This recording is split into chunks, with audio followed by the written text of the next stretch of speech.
रसोई बिना खाना। 9 बज रहे हैं सुबह के। मुझे ऑफिस जाना है, लेकिन टिफिन कभी भी समय से तैयार नहीं हो सकता। रोज सुबह सुबह ऑफिस पहुंचो और पहुंचते ही सबसे पहले बॉस से डांट खाओ। अरे महारानी, कुछ जवाब दोगी? कहाँ हो तुम? ऐसा कौन सा 56 भोग बना रही हो? अरे अब सुबह सुबह ना रोज रोज भाषण मत दिया करो। सब्जी काट रही हूँ और शोर मचाने से कुछ भी नहीं होगा। 9:30 बजे जाना है ना आपको। 9:30 को आपके हाथ में टिफिन आ जाएगा बस। इनको देखो, ये इनका टाइम मैनेजमेंट है। सुबह 6 बजे की उठी हुई है, लेकिन 2 रोटी नहीं बना पाती है समय से। मुझे ये बताओ, 4-4 घंटा किचन में करती क्या हो तुम, जब ढंग से खाना भी नहीं बना पाती हो? एक दिन किचन में आओ, अपने हाथ से खाना बनाओ और जान लो कि हम किचन में करते क्या है। बिल्कुल सही जवाब दिया सीमा तुमने। दोनों के दोनों भाई एक ही थाली के चट्टे बट्टे हैं। ऐसे ही गट्टू के पापा मुझे बातें सुनाते हैं और बिल्कुल उसी टोन में ये रोहित बात कर रहा है। इन लोगों को तो ऐसा लगता है खाना बनाने का मतलब जादू की छड़ी घुमाओ और खाना बनकर तैयार।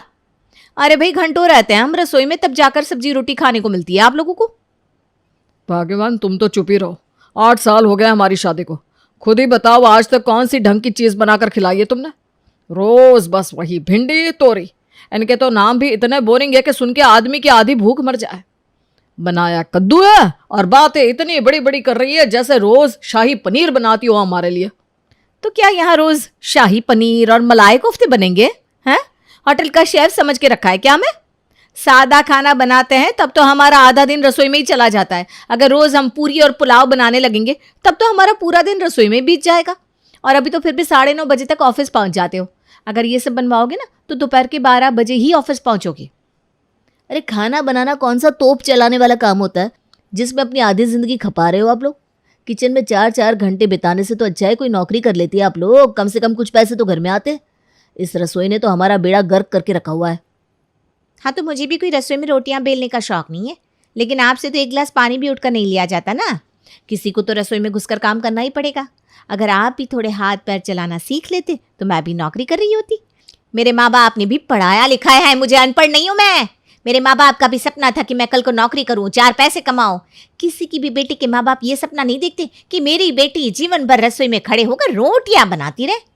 और तो कि ना, ये मजबूरी होती है, शौक नहीं। ऐसा करो, आज ना मैं रसोई में ताला लगा देता हूँ। अब से न रहेगी रसोई, न इसमें घुसकर आप लोग अपनी जिंदगी खराब करोगी। अच्छा, तो खाने की जगह आप क्या हवा और पानी पर जिंदगी बिताएंगे आप लोग? बड़ी बड़ी बातें करना बहुत आसान होता है। एक वक्त भी खाना नहीं मिला ना तो शाम तक आंखों के सामने तारे नजर आने लगेंगे। इन्हें ऐसा लगता है कि ये रोटी नहीं बनाएंगे तो हम भूखे मर जाएंगे। अरे दुनिया में टिफ़िन सर्विस नाम की भी कोई चीज़ होती है, और ऐसा है कि अब से घर में टिफ़िन ही आएगा खाने के लिए। घर में हम 4 लोग हैं ना, आज से 4 टिफ़िन आ जाएंगे। किसी को भी खाना बनाने की ज़रूरत नहीं है। और तुम दोनों की जानकारी के लिए बता दूं, सुबह 8 बजे तक टिफ़िन सर्विस वाले घर पर टिफ़िन देकर चले भी जाते हैं। यानी कल से हम ऑफिस के लिए लेट भी नहीं होंगे और तुम दोनों की झिकझिक भी खत्म हो जाएगी। अरे वाह, ये तो बहुत अच्छी बात है। आप लोग टिफ़िन सर्विस लगाओ, हमें इसमें क्या दिक्कत हो सकती है? हमारे लिए तो अच्छा ही है ना, हमें भी 2 घड़ी चैन से बैठने का मौका मिलेगा और हम दूसरे ज़रूरी कामों के लिए थोड़ा समय दे पाएंगे। अगले ही दिन मयंक और रोहित एक अच्छी सी टिफ़िन सर्विस खोजकर वहाँ से अपने घर के लिए 4 टिफ़िन लगवा लेते हैं और रसोई में ताला लगा देते हैं। भैया, मीनू, देख रहे हैं आप इस टिफ़िन वाले को? ये टिफ़िन वाला 60 रुपये के टिफ़िन में दाल, चावल, रोटी, 2 तरह की सब्जी भी दे रहा है, सलाद और अचार तो अलग से। और एक हमारी बीवियाँ हैं, एक वक्त में एक सब्जी बनाती हैं, उसमें भी ऐसे एहसान जताती है जैसे कि कितना बड़ा पहाड़ तोड़ लिया है उन्होंने। और पसीने में तो ऐसे नहाए रहेंगी जैसे 100-200 लोगों का खाना बनाना पड़ता हो रोज़।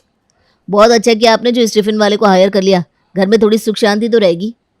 अगले दिन सुबह 8 बजे टिफ़िन वाला टिफ़िन दे गया था, जिसे लेकर दोनों भाई खुशी खुशी अपने ऑफिस के लिए निकल जाते हैं। ऑफिस में पहुंचकर अब आएगा मज़ा।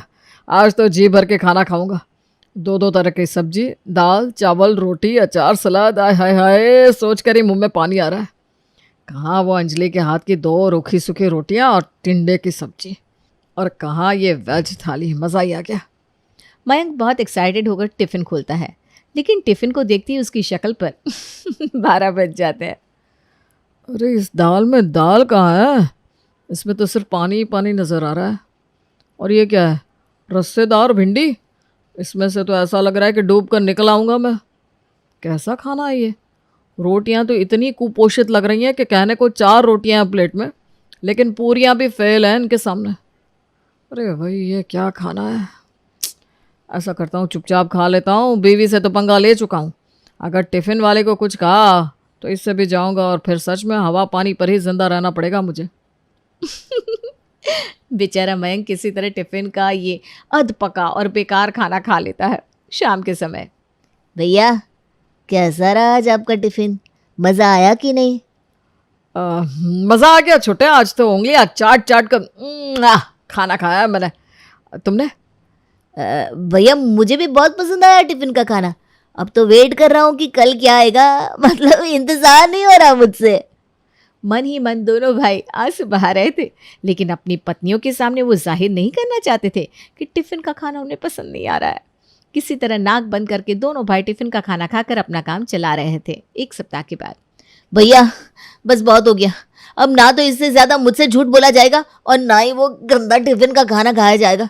जैसे ही टिफिन आने का समय होता है ना, उसके टेस्ट के बारे में सोच सोच कर मेरी आत्मा कांपने लगती है। खाने के नाम से तो डर बैठ गया है मेरे अंदर। अरे मेरे भाई, दाल और सब्जी इतनी बेकार भी हो सकती है, ये तो मैंने टिफ़िन का खाना खाने के बाद ही जाना है। अब समझ में आ रहा है भाई, हमारी पत्नियाँ किचन में घंटों करती क्या थी। तो फिर भैया क्या सोचा है, बीवियों से माफ़ी मांग ले? अरे तू बावला हो गया क्या, माफ़ी मांगे मेरी जूती। टिफ़िन का खाना अगर मैं पसंद नहीं आया तो क्या हुआ, बाज़ार में और भी तो बहुत से ऑप्शन है। हमारे जैसे लोग जो कुकिंग नहीं करना चाहते हैं उनके लिए बाज़ार में रेडी टू ईट फूड भी तो अवेलेबल होता है। आपका मतलब है पैक्ड फूड? और क्या, अरे भाई हमारे जैसे लोग ही तो खाते हैं उसे। अब उस टिफ़िन वाले पर तो हमारा कोई कंट्रोल नहीं था। टिफ़िन वाला तो जो बनाएगा वही टिफ़िन में भेजेगा। लेकिन अगर हम पैक्ड फूड लेंगे तो उसे तो हम अपनी पसंद से चूज़ करेंगे ना। रोज़ रोज़ बढ़िया आइटम मंगवाएंगे और मौज करेंगे। ठीक है भैया, फिर मैं ऐसा करता हूँ, दाल मखनी, शाही पनीर, छोले और मटर पनीर, 4-5 सब्जियों के पैक्ड फूड पैकेट मंगवा लेता हूँ। फिर इनमें से ही एक एक सब्जी अपने अपने ऑफिस ले जाया करेंगे। टिफिन सर्विस बंद करने के बाद मयंक और रोहित पैक्ड फूड पर शिफ्ट हो चुके थे। पहला दिन आज तो दाल मखनी लेकर आया हूँ, मज़ा ही आ जाएगा आज। बहुत दिनों के बाद कुछ ढंग का खाने को मिलेगा। मयंक अपना टिफिन खोलता है और सारा का सारा खाना उंगलियां चाट चाट कर खा जाता है। अगले दिन अरे दाल मखनी तो इतनी टेस्टी थी कि मज़ा ही आ गया। आज ऐसा करता हूँ मटर पनीर ले चलता हूँ टिफ़िन में। मयंक टिफिन में मटर पनीर पैक करके ले जाता है और ऑफिस में खुशी खुशी टिफिन खोलता है और उसकी खुशबू सूंघने की कोशिश करने लगता है। अरे यार, इसकी खुशबू तो वैसी है जैसे कल दाल मखनी की थी। टेस्ट में ज़रूर अंतर होगा। लेकिन मयंक जैसे ही 2 चम्मच मटर पनीर मुंह में डालता है उसके एक्सप्रेशन बदलने लगते हैं। अरे इसका टेस्ट तो बिल्कुल दाल मखनी जैसा ही लग रहा है। ये तो वही बात हो गई कि इस सब्जी ने बस शरीर बदला है, आत्मा तो उसमें भी दाल मखनी वाली ही है। कोई नहीं, कल अलग कुछ और ट्राई करूँगा। इसमें मज़ा नहीं आया खास वैसे। शाम के समय भैया मैं खाना गर्म करने जा रहा हूँ, आपके लिए क्या गर्म करना है? मेरे लिए ना तू छोले गरम कर दे। दाल और पनीर तो मैं पहले ही खा चुका हूँ। ठीक है, तो मैं दाल खा लेता हूँ आज। रोहित दोनों सब्जियां गरम करके ले आता है। मयंक जैसे ही पहला चम्मच अपने मुंह में डालता है उसके चेहरे के एक्सप्रेशन बिगड़ने लगते हैं। क्या हुआ भैया, अच्छा नहीं है क्या? अरे यार, चाहे कोई भी सब्जी खा लो सबका एक ही जैसा टेस्ट रहता है। ना खुशबू में कोई अंतर है ना स्वाद में। ये खाना भी कोई खाना है? अरे बंदा रोज़ नए नए तरीके के आइटम खाता क्यों है? टेस्ट चेंज करने के लिए ना। जब एक ही जैसा टेस्ट आना है तो यह बदल बदल कर खाने का मतलब क्या है? पूरे मुंह का स्वाद खराब हो गया है मेरा तो 3 दिन से एक ही टेस्ट का खाना खाकर। हटा दे इसे, मुझे नहीं खाना। अरे भैया नाराज़ क्यों हो रहे हो, इतना अच्छा तो बना है। अरे तो तू खा लेना, मुझे फोर्स मत कर। भैया आप भूल रहे हो कि हमारे घर के किचन में ताला लगा हुआ है। अगर ये खाना भी आपको नहीं खाना है ना तो आप सोच लो कि आगे आपको क्या करना है। भाई की बात सुनकर मयंक को ये एहसास होता है कि ये पैक्ड फूड खाने के अलावा उसके पास और कोई चारा नहीं है। बेचारा बेमन से खाना खाने लगता है। अगले दिन ऑफिस में भाई नवल, क्या लाए हो तुम टिफिन में? अरे कुछ नहीं, हमारा तो वही रोज़ का टिंडा भिंडी वही होगा। टिंडा भिंडी मेरे तो मुंह में पानी आ गया सुन के। तो ऐसा करना, ये टिंडा मुझे दे दे और ये शाही पनीर तू खा ले। रोहित अपने दोस्त का पूरा टिफिन खाकर चट कर देता है और अपने साथ लाया हुआ शाही पनीर जबरन उसे खिला देता है। दूसरी तरफ मयंक अपने ऑफिस में। सुधीर भाई, आज क्या लाए हैं टिफिन में? भाई आज तो बीवी की तबीयत ठीक नहीं थी तो बस दाल चावल लेकर आ गया। अरे क्या बात कर रहा है भाई, दाल चावल लेकर आया है तू? मुझे तो सुनकर ही मुंह में पानी आ रहा है। जरा चखा देना मुझे, मैं भी तो देखूं कैसा बनाया है। अरे भाई दाल चावल सुनकर किसके मुंह में पानी आता है? मजाक उड़ा रहा है क्या मेरा? और ये छोले चावल तू खा ले, कोई टेंशन नहीं है मुझे। हाँ तू ना अपना ये दाल चावल मुझे दे दे। सुधीर हैरानी भरी नजरों से मयंक को देख रहा था और उधर मयंक चप्पड़ चप्पड़ चप्पड़ करके 5 मिनट में ही सुधीर का टिफिन खाली करके उसको पकड़ा देता है। भाभी जी को मेरी तरफ से थैंक यू बोल देना और कहना कल से हो सके तो मेरे लिए भी 2 रोटी भिजवा दिया करें। मैं भी तेरे टिफिन में एडजस्ट हो जाया करूँगा यार। अरे बावला है क्या तू? मेरी बीवी तेरे लिए खाना क्यों बनाएगी? अपनी बीवी से बनवा। अरे देख, मैं भी तो तेरे भाई की तरह हूँ ना, अपनी तो घर जैसी बात है यार। तू ऐसा कर, ये 100 रख तू, बस मैं ना तुझे रोज़ 100 रुपये दे दिया करूँगा। मैं ऐसा समझ लूँगा कि मैंने टिफ़िन सर्विस लगवाई हुई है। बस तू मेरे लिए खाना ले आया कर। बोर हो गया हूँ मैं ये शाही पनीर मटर पनीर कोफ्ता खाकर। मुझे तो बस अब घर का बना हुआ ऐसा ही ताज़ा और स्वादिष्ट खाना चाहिए। मयंक और रोहित अब ऑफिस में यही करने लगे थे। वो घर से अपना पैक्ड फूड ले जाते थे और ऑफिस में अपने साथ वालों का टिफिन ज़बरदस्ती उनसे लेकर अपना खाना उनको खिला दिया करते। धीरे धीरे जब ऑफिस में बाकी लोगों की सेहत खराब होने लगती है तो सब मिलकर एक प्लान बनाते हैं। यार ये रोहित तो पीछे पड़ गया है, चाहे जितना भी मना करो उठाकर हमारा टिफिन खा जाता है, फिर जबरदस्ती हमें वो अपना सड़ा हुआ खाना खिलाता है, जिसे खाकर हमारी तो सेहत का बैंड बज गया है और बीवी नाराज हो रही है। सो लग भाई अब पानी सर से ऊपर निकल गया। मैं तो कहता हूँ सब लोग मिलकर उसके घर चलते हैं और उसकी बीवी से पूछता है कि भाई आखिर दिक्कत क्या है, अपने पति को खाना बनाकर क्यों नहीं देता। ऑफिस के सारे दोस्त मिलकर रोहित के घर जाने की तैयारी करने लगते हैं। दूसरी तरफ मयंक के दोस्त भी उसे खाना खिला खिलाकर तंग आ चुके थे, इसलिए वो भी गुस्से में मयंक के घर जाकर उसकी पत्नी से उसकी शिकायत करने की प्लानिंग बनाते हैं। रविवार के दिन रोहित और मयंक के ऑफिस के दोस्त घर पर धावा बोल देते हैं। भाभी जी इतना सीधा साधा पति है आपका कि दाल चावल भिंडी और टिंडे भी वाह वाह करके खाए। ऐसा आदमी आपको कोई और मिलेगा क्या? मैं पूछता हूँ आखिर आप उसे टिफिन देती क्यों नहीं है? ये तो कुछ स्पेशल खाने की डिमांड भी नहीं करता होगा, सादे खाने में इतना खुश हो जाता है। बिल्कुल सही कह रहे हैं ये लोग। अरे मयंक भी तो हमारी बीवियों के हाथ का बना हुआ टिफिन चटकारे ले लेकर खाता है और वो सब्जियां जिनकी तरफ हम देखते भी नहीं है उसे भी चट कर जाता है। अरे भाभी जी अब इससे ज़्यादा और क्या चाहिए आपको? हाँ देखिए आप लोग अपने बीच की प्रॉब्लम को दूर करिए और हम लोगों को इस परेशानी से आज़ादी दिलाइए। अरे भाई घटिया पैक्ड फूड का खाना खाने के कारण हमारी सेहत खराब हो रही है। अरे आप लोगों को इतनी शिकायत है तो आप लोग इनको अपना टिफिन खाने के लिए देते ही क्यों है? हम इन्हें अपना टिफिन अपनी खुशी से नहीं देते, ये हमसे हमारा टिफिन ज़बरदस्ती छीन लेते हैं और अगर हम मना कर देते हैं तो ये हमारा खाना टिफिन से चुरा कर खा जाते हैं, फिर मजबूरी में हमें उनका खाना खाना पड़ता है। अरे भाई साहब, हमने कौन सा इन्हें टिफिन बनाकर देने से मना किया है? लेकिन कहते हैं ना घर की मुर्गी दाल बराबर होती है।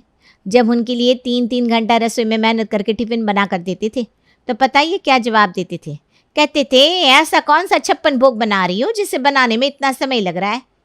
खाना बनाना तो सबसे फालतू काम है जो आधे घंटे में किया जा सकता है। उनके हिसाब से तो रसोई में खड़े होकर खाना बनाना सबसे फालतू और बेकार का काम है। अब आप ही बताइए, रोज़ रोज़ शाही खाना किसके घर में बनता है? और आप लोगों की पत्नियों के पास ऐसी कौन सी जादू की छड़ी है जिसे घुमाकर 10 मिनट में वो आपका टिफ़िन बनाकर दे देगी? हैं? अरे घिया तोरी टिंडा जैसी सब्जियां जिन्हें देखकर आप लोग नाक मुंह सिकोड़ते हैं ना, उन्हें बनाने के लिए भी रसोई में हम लोग अपना पसीना बहाते हैं, तब जाकर रोटी आप लोगों की प्लेट में आपको खाने के लिए मिलती है। और इतनी मेहनत के बदले में ज़्यादा कुछ नहीं, कम से कम पत्नी की मेहनत को अप्रिशिएट तो कर ही सकते हैं ना आप लोग। बस अगर हर समय पत्नियों को नीचा ही दिखाएंगे तो कोई भी पत्नी क्यों खाना बनाना चाहेगी? हमें अपनी गलती का एहसास हो गया है। 2 हफ्ते में ही हमें यह समझ में आ गया कि घर के बने खाने की क्या वैल्यू होती है। दुनिया के बड़े से बड़े रेस्टोरेंट में भी वो खाना नहीं बन सकता जैसा हमें घर में मिलता है, लेकिन हमें पका पकाया मिल जाता है ना, इसलिए हम उसकी इज्जत करना भूल जाते हैं। जब 4 दिन हम लोगों ने लगातार बाहर का खाना खाया तब हमें समझ में आया कि तुम्हारे हाथ का बना हुआ साधारण सा खाना जिसे खाने से पहले हम रोज़ 10 तरह के मुंह बनाते थे, वाकई वास्तव में असली स्वाद तो वहीं पर था। मैंने ही रसोई में ताला लगाया था ना, आज मैं ही वो ताला खोलता हूँ और वादा करता हूँ कि इस रसोई में बने हुए खाने का कभी भी मजाक नहीं बनाऊंगा। तुम्हें क्या लगता है ताले की सिर्फ एक ही चाबी होती है? अरे इस ताले की हमेशा से दूसरी चाबी हमारे पास थी। हम तो हमेशा से ही घर में खाना बना कर खाते हैं। डब्बे वाले को तो हमने पहले ही मना कर दिया था। तुम लोगों के ऑफिस जाने के बाद हम आराम से खाना बनाते थे। हमारी तो अकल पहले से ही ठिकाने पर थी। अक्ल तो तुम्हारी ठिकाने पर लानी थी। और तुम्हें क्या लगा कि हम लोग अपने बच्चों को ये डब्बे का पैक्ड फूड खिलाएंगे? चलो जो हुआ सो हुआ। अब पहले ना 1 कप चाय बना दो, और हाँ थोड़ा जल्दी लाना, आधे घंटे का टाइम नहीं है मेरे पास। पत्नी की बात सुनकर मयंक की पत्नी गुस्से में उसे घूरने लगती है। कहते ना, चोर चोरी से जाए, हेरा फेरी से ना जाए।